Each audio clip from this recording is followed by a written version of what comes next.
And we're talking with Joe Withy here, Mr. Horse Race, of course, from Emerald Downs. And Joe, really want to focus on the horses and the stakes coming in for 2024. Of course, getting close. Opening day coming up on May 4th, Kentucky Derby Day. And that'll be the only race day for that, for opening day, and then the next week, I think just Saturday and Sunday, and they'll ease into the Friday, Saturday, Sunday. Right. But stakes don't get underway until June, is that right? Yeah, that's right, June. And then we have a full stakes schedule. We have several stakes on Saturday this year. Our stakes schedule has always been really good compared to Arizona, Northern California, Canada. So good stake schedule for our stars. And by the way, the last three Washington Horses of the Year are all at Emerald Downs this year. One of them's represented twice. Slew's Tiz Whiz has been the Horse of the Year the last 2 years. And he, of course, won the mile in 2022 and was third last year in the mile. Won 2 more stakes last year. Blazing Bella Blue, a really fine mare. She was Horse of the Year at age 3 in 2021. She's back for trainer Charles Essex. Tom Wenzel, of course, trains Slew's Tiz Whiz. Wenzel's won the last 3 Godstein Futurities, and he's got more 2-year-olds this year. Papa's Golden Boy is back, a real dynamic sprinter. Didn't race last year, but he had a lot of great battles with Slew's Tiz Whiz in 2022, and he's also a 4-time stakes winner here. So got a lot of older horses. Clovis Connection was a really good 3-year-old last year. He'll be in there with the older horses, and 2-year-old Champ, Special Diva, Freight Line, they're 3 years old now. And just on the racing end of things, Barkley won our 2018 Long Acres Mile. Really one of the more popular horses in track history. The big red horse with the big white face. And good horse for 4 full seasons. He's got 2-year-olds training this year. Okay. So that's exciting. Barkley 2-year-olds. There's not that many Emerald Downs regulars become sires in this state, which he did. And also with 2-year-olds for the first time is a sire by the name of Conveyance, a son of Indian Charlie, who's a multiple graded stakes winner. He's got a crop of 2-year-olds this year. So the Barkleys and the Conveyances are here, along with Coast Guard, who's done really well. And then our people buy a lot in Kentucky and California, so 2-year-old program's always of interest, I think at any tracks, definitely here at Emerald Downs. Yeah, with that, one thing about the stakes is that you guys have experimented with different ways of running them. And, I remember one year there were several where you had 4 stakes in a day. And then you kind of went away from, and the Washington Cup was a huge day, and now that's kind of been spread out. What's the thought process about when and how many to run on a day going into this year? Well, we're still going to do the 4 on Long Acres Mile Championship Sunday. We're going to have the Emerald Distaff for fillies and mares, and we're going to have the Muckleshoot Derby and the Washington Oaks. They're going to be 4 races in a row again on Long Acres Mile Day, and that gets pretty good attention nationally. It's a great pick 4 bet too. It is. It's a pick 4 wager, and people, everyday horse players like the pick 4. All stakes means you've got quality horses to handicap.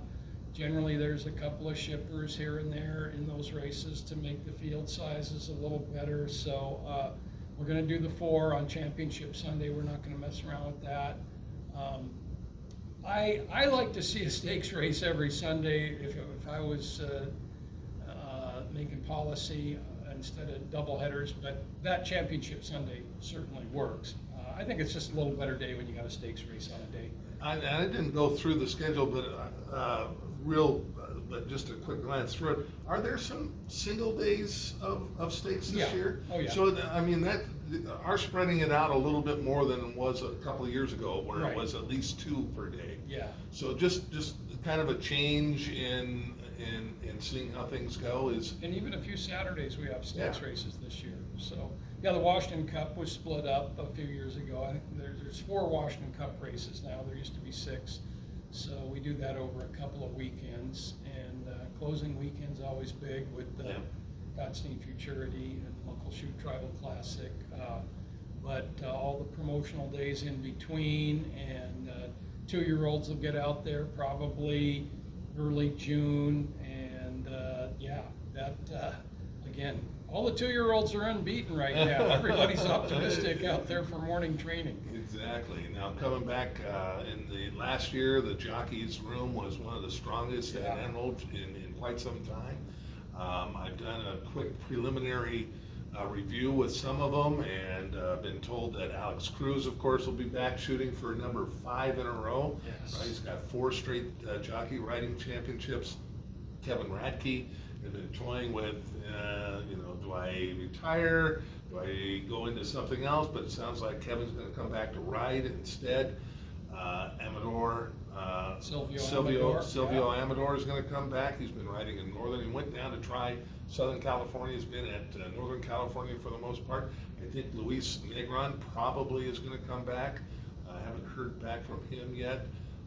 Alexis Valdez was one that was up here, and he's thinking about it. We just saw Jose Zanino is actually working for the track here. Some carpentry work, isn't he? Is that what he's doing? Maintenance. He does odd jobs, painting and small repairs. He had a really fine season. Yeah. Actually, the last 2 winters down in Phoenix at Turf Paradise, he did really well. But they were uncertain. Of course, they didn't run until January of 2024. They didn't run in the fall last year, so he stayed up here and got a job in our maintenance department. Another jockey that did very well last year in his first season at Emerald Downs was Carlos Montalvo. Yeah, Carlos is here. Yeah. Carlos and Jose Zanino tied for most stakes wins with 4.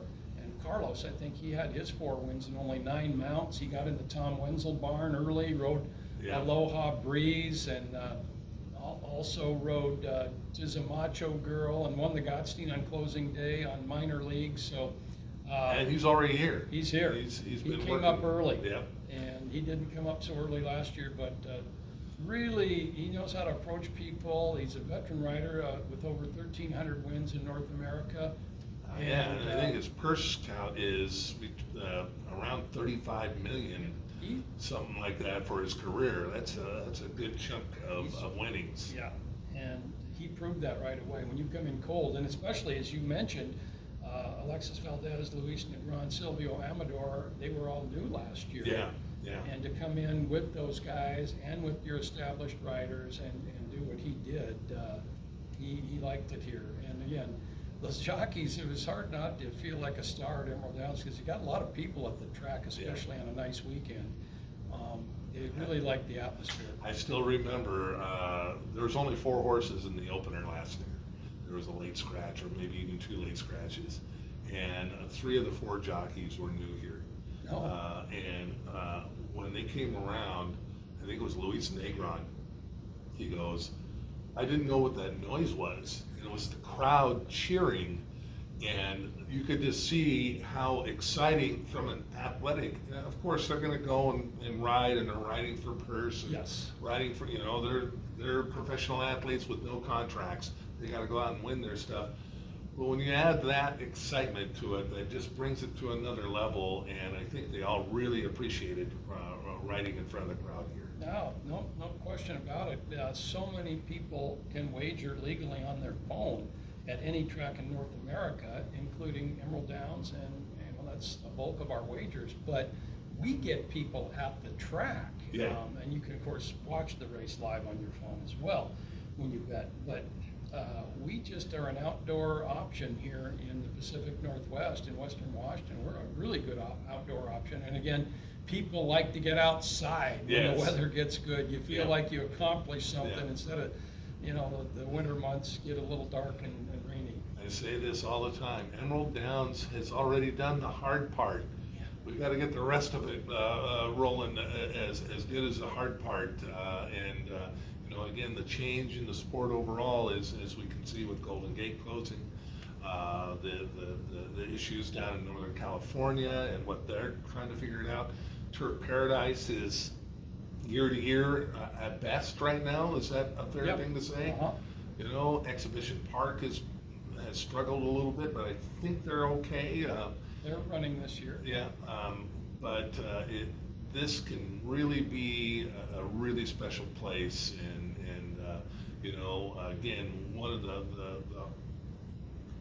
of the base factors you have to have is fan support, and they have it here. Got that. They have it here, they've had it here for years and decades, and that's the most impressive part. No, it's fun to come to work on a race day. Again, Friday nights, maybe our crowd count is 2,000, but it seems like the bulk of the crowd's out on the apron cheering and enjoying the weather and Throwing horseshoes. yeah, that's right. Throwing horseshoes, a horseshoe toss on Friday night is popular. You guys gotta loosen up some, you gotta figure out something. Oh We gotta my gosh. have some ringers It's here been this year. it's been 10 years or so Yeah. since anybody's thrown a ringer.